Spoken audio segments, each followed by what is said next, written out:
This is the story of letter A, and A likes the sound A. A.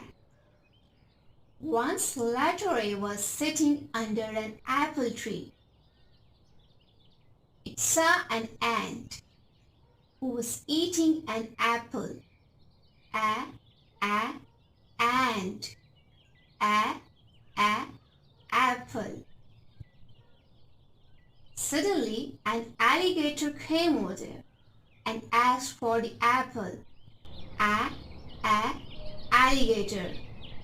The ant got angry. Angry. Alligator said, I was just asking, could you please share it with me? Ant said, no. Alligator got scared and ran away.